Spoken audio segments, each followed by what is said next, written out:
અધ્યાય 17 શ્લોક 15 જે વાણી કોઈને ઉદ્વેગ કે દુઃખ ન પહોંચાડે, જે સત્ય, પ્રિય અને હિતકારી હોય તથા વેદશાસ્ત્રોના સ્વાધ્યાયનો નિયમિત અભ્યાસ કરવામાં આવે તેને વાણીનું તપ કહેવામાં આવે છે. આ શ્લોકમાં ભગવાન વાણીના તપ વિશે સમજાવે છે. વાણી મનુષ્યના વ્યક્તિત્વનું અત્યંત શક્તિશાળી સાધન છે.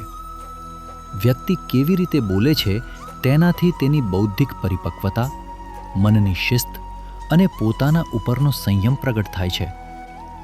વાણીનું તપ એટલે હંમેશા મૌન રહેવું એવું નથી.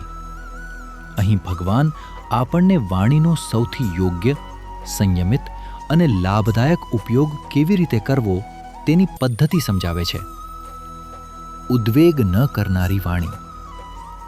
ભગવાન સૌ પ્રથમ કહે છે કે આપણી વાણી એવી હોવી જોઈએ જે બીજાના મનમાં અનાવશ્યક ઉદ્વેગ કે અશાંતિ પેદા ન કરે. આપણા શબ્દોથી કોઈની માનસિક શાંતિ ભંગ ન થાય તે માટે જાગૃત રહેવું જોઈએ. વાણીના તપનું આ પ્રથમ લક્ષણ છે. ઘણા લોકો જીવનમાં પોતાની કડવી વાણીના કારણે સંબંધો ગુમાવે છે. યોગ્ય ક્ષમતા અને સારા ગુણો હોવા છતાં માત્ર કઠોર શબ્દો અને બોલવાની અયોગ્ય રીતને કારણે તેઓ મિત્રો અને શુભચિંતકોને પોતાનાથી દૂર કરી દે છે. સત્યમ, પ્રિયમ, હિતમ. ભગવાન વાણી માટે 3 સુંદર ગુણ આપે છે: સત્યમ, પ્રિયમ અને હિતમ. સત્યમ, જે બોલીએ તે સત્ય હોવું જોઈએ. પ્રિયમ, સાંભળવામાં પ્રિય અને સૌમ્ય હોવું જોઈએ. હિતમ, તે સાંભળનારના કલ્યાણ માટે હોવું જોઈએ. સત્યને પણ એવી રીતે વ્યક્ત કરવું જોઈએ કે તે સામેની વ્યક્તિ માટે સ્વીકાર્ય અને લાભદાયક બને. આવી વાણી માત્ર સાંભળનારનું જ કલ્યાણ કરતી નથી, પરંતુ બોલનારના વ્યક્તિત્વને પણ શુદ્ધ અને ઉન્નત બનાવે છે. અસત્ય બોલવામાં ઘણી માનસિક શક્તિ વેડફાય છે. એક અસત્યને સાચું સાબિત કરવા માટે ઘણી વખત બીજા અસત્યો બોલવા પડે છે અને મન સતત તેને યાદ રાખવામાં વ્યસ્ત રહે છે. સત્યનિષ્ઠ જીવન દ્વારા આ અનાવશ્યક માનસિક શક્તિનો વ્યય ટાળી શકાય છે. પરંતુ હું તો માત્ર સત્ય જ બોલું છું એવું કહીને કઠોર અને અપ્રિય બનવું પણ યોગ્ય નથી. ગીતા માત્ર સત્ય હોવાને પૂરતું માનતી નથી.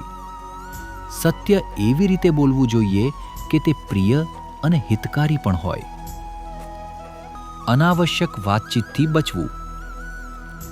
નિરર્થક અને અનાવશ્યક વાતચીત મનુષ્યની ઘણી શક્તિ વેડફી નાખે છે. તેથી જ્યાં જરૂરી હોય ત્યાં જ અને જે વાત ઉપયોગી હોય તે જ બોલવાની ટેવ વિકસાવવી જોઈએ. એનો અર્થ એવો નથી કે દરેક વાત ગંભીર કે આધ્યાત્મિક જ હોવી જોઈએ. મુખ્ય વાત એ છે કે વાણી અનાવશ્યક રીતે કોઈને નુકસાન ન કરે અને આપણી માનસિક શક્તિનો વ્યર્થ વ્યય ન કરે. વાણીનો આવો જાગ્રત અને સંયમિત ઉપયોગ કરવો એ જ વાણીનું તપ છે. શાસ્ત્રોનો નિયમિત સ્વાધ્યાય. ભગવાન વાણીના તપમાં શાસ્ત્રોના નિયમિત અભ્યાસ અને પાઠને પણ સામેલ કરે છે. આપણી વાણીની શક્તિને એવા માર્ગમાં વાપરવી જે આપણા પોતાના આંતરિક વિકાસમાં મદદ કરે તે પણ તપ છે. આધ્યાત્મિક ગ્રંથોનું નિયમિત વાંચન, પાઠ અને મનન મનને ઉચ્ચ વિચારો સાથે જોડીને રાખે છે.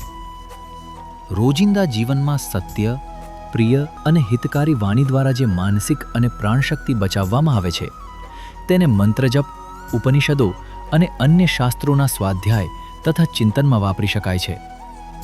આ રીતે શ્લોકનો પ્રથમ ભાગ આપણને શીખવે છે કે વાણી દ્વારા થતો શક્તિનો વ્યય કેવી રીતે ઓછો કરવો, જ્યારે બીજો ભાગ બતાવે છે કે બચેલી શક્તિને આધ્યાત્મિક વિકાસ માટે ક્યાં રોકવી. આ બંને મળીને વાણીનું તપ બને છે.